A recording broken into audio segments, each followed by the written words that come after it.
In this video, I'm going to show you how you can get more viewers on your live streams, especially if you are a business. Hi there, David Walsh here once again to help you grow your YouTube channel. In this particular video, I'm going to go through how you can get more viewers on your live streams. This is taken from our Saturday stream where we go live on the first Saturday of the month to answer your questions to help you grow your YouTube channel, get more viewers, get more subscribers. This was one of the questions from a viewer where I reveal what you need to do to get more viewers on your YouTube live based on our experience of running lives on this YouTube channel. So Jamie says, as a business owner, I'm the top 1% of my industry looking to grow my YouTube lives and customers.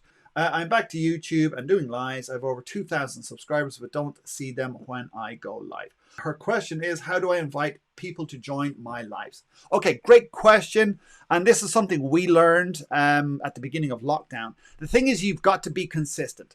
There's two things you can do is when you're uploading content, and I suggest you do both upload video on demand content, so pre-recorded content, and also do lives. Do both. Again, we learned a lot during lockdown about this, that we have a lot of people who just want to do lives, like with Facebook, they prefer to just do lives.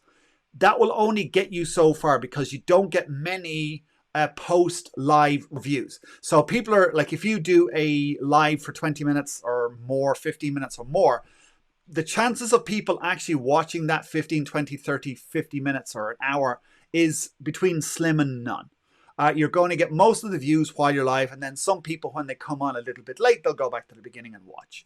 So you need to have both. You need to have both video on demand, so uploaded pre-recorded content, and also lives. And when you're doing your pre-recorded content, tell people that you go live. So if you go live once a week, like we go live once a month, we let people know on your videos and make that when you tell them to subscribe, and you make sure to tell them to subscribe, there you go. Make sure to hit the subscribe button to be notified when we upload videos on a Tuesday and go live on a Friday. So you're letting people know, you're planting that seed for them, that you're telling them you go live at Friday. And if you go live at a specific time, even better. So you say we go live 10 a.m. every single Friday. Now they know, and if they want more of your content, they'll pop up.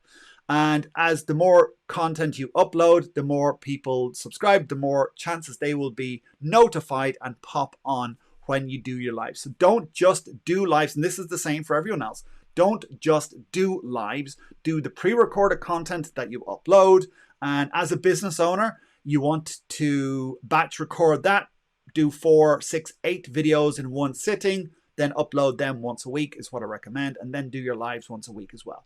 That's currently what we do. We upload on a Tuesday, go live on a Thursday, and then once a month we do our Saturday stream, the first Saturday of the month. So let people know is the best way to get them to come on your lives, and then just be consistent with that. Okay, so Jamie says, yes, my average is 45 minutes and about 50 to 65 views thereafter. So yeah, again, do your pre-recorded content, tell people that you're going live, and if you're doing a Q&A like this, make sure to tell them, I will answer your questions on my lives every single week, whatever you go live about. And Jamie also says, I love the predictability and accountability. Yes, exactly. Like what people think about going live and uploading content is that they need to be random.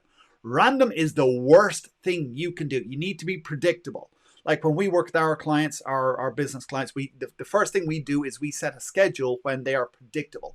So we look at what day, what time that particular day as well, so that the audience know when to expect their content. And that's when we get the greatest results, is that when people know, oh, I come out at like 2 p.m. or 7 p.m. a Monday, Wednesday, Friday, or every Tuesday or whatever. When the audience knows when your content is coming out, that's when they know when to expect it, and they'll dive on it when it comes out. Jamie Albanese asks, what is your thoughts on YouTube hop of like businesses? It's a sharing of our YouTube lives and planned hopping between them the schedule. Rose Ellen has clarified that for me. She says it means like a Facebook hop where viewers are sent from one YouTube page to the next to see videos of that similar content. Okay, so you know, like a collaboration.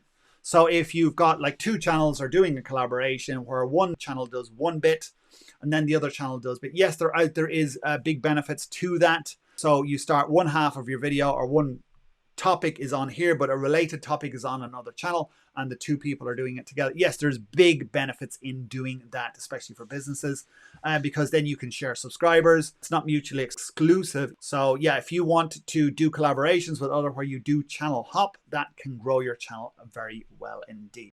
Other things that we've done to help grow our live streams is to celebrate wins. By that, I mean, if you are a business or you're helping somebody do something, whether that's on YouTube or otherwise, you celebrate the wins that you've helped them get. So what we do is help the viewers celebrate how many extra subscribers they have got on their YouTube channel since the last time we went live. So for us, when people are growing their YouTube channel, they're doing something positive, and we're helping them celebrate that win. This leads nicely into the next thing, is to create a community. So we have created a very nice community on our channel. So when we go live, we have people coming back again and again and again. They're celebrating their wins. They're having a chat among each other. They're subscribing to each other's channels. They're watching each other's content. So they're helping each other within this community to help each other grow. So by creating this community of people who come back again and again, and typically will watch all the way to the end, we get enormous watch time on our lives, which means YouTube will promote us even more because they see us helping them play the YouTube game by getting more and more watch time on our videos. So they're putting us in front of more and more people who the AI thinks that we would be of interest to. We pick up lots of subscribers on our lives because we're helping YouTube play that YouTube game. And when someone new comes in, they see our content, they see the value that I'm giving to our community, and they come back time and time again every time I go live. And so this builds on top of each other. We get that snowball effect, and we get more and more people coming onto our lives because we're creating that sense of community. YouTube are promoting us more. We're building up our community even more. YouTube promotes us even more. So our lives get even more popular. So what can you do to celebrate wins and create a community on your lives? Let me know in the comments area below. Also, what tips do you use to grow your lives too? Maybe I've missed a few. Pop them in the comments area below, and the best ones will be added to another video. And if you are new to this channel, make sure to hit that subscribe button, smash that notification bell to be notified when we upload videos every week. And if you want to get even more from your YouTube lives, make sure to watch that video right there.